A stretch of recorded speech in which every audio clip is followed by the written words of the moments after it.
Hey everybody, I wanted to give you a little update on our Karate Palooza fundraiser.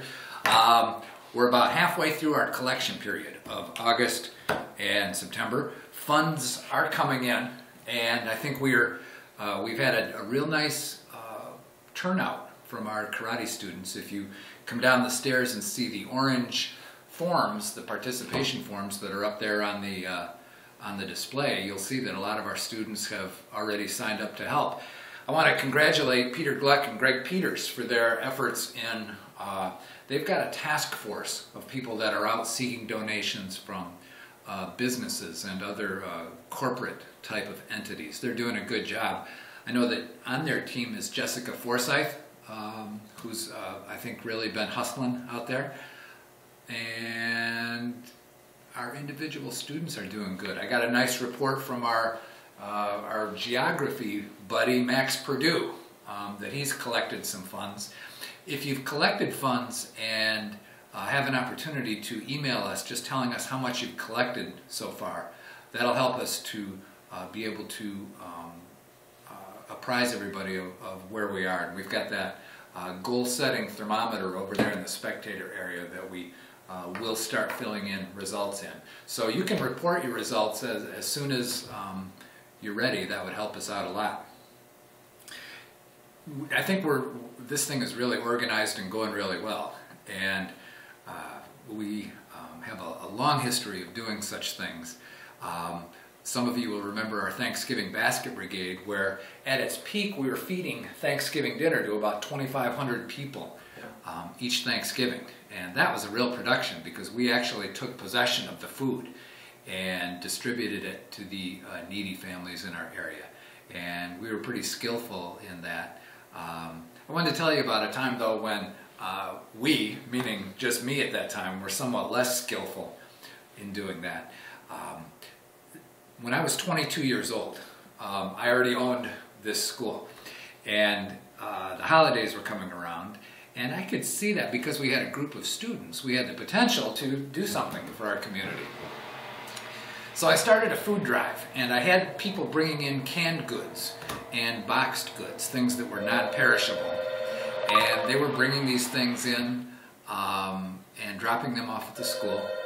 And Christmas was approaching, and the stuff was, the school, of course, was much smaller back then, but the groceries were starting to pile up.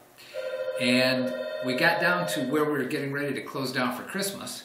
And it occurred to me that I completely took it for granted that I'd be able to easily find a place to donate this food to.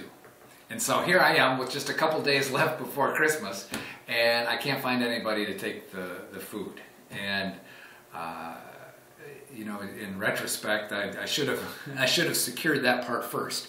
So here I am, and I've got a small mountain of groceries and nothing to do with them. Well, I had these two friends who were homeless older guys, and their names were Charlie and One-Armed Eddie, and they lived down in West Park, and these guys were friends of mine.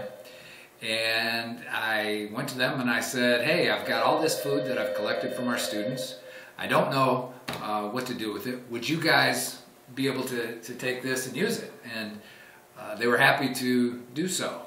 And so later that day, they come up with 2 or 3 shopping carts, and we load all these groceries up. And that was our first fundraiser, is collecting these non-perishable goods and giving them to Charlie and One-Armed Eddie. After Christmas, after we'd been away for a few days, I came back, and when I saw them, I said, hey, how'd it go? Were you able to find some things in there to eat? And I knew that there would be things in there that would be useful to them, and some things that wouldn't, or so I thought. And I said to them, were you able to find some things in there that you could eat? And they said, oh yeah, it was great. We ate everything. And they said the best part were the cake mixes. And these are homeless guys, and I thought, well, what are you going to do with cake mixes? And they said, well, we just ate them right out of the box, and they were delicious. And so that is old friends of mine, long since gone, Charlie and One-Armed Eddie, and that was the first fundraiser done by Keith Hafner's Karate. I want to thank everybody for being part of Karate Palooza. It's a great project. It's a very worthy cause. And what we're looking for, at some point we'll be able to set a dollar amount goal.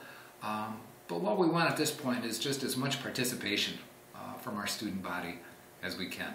So if you haven't yet signed up to participate, please call us or stop up at the front desk. We'll give you everything you need. It's really easy. And kids in our community that really need help will benefit from this. Thanks.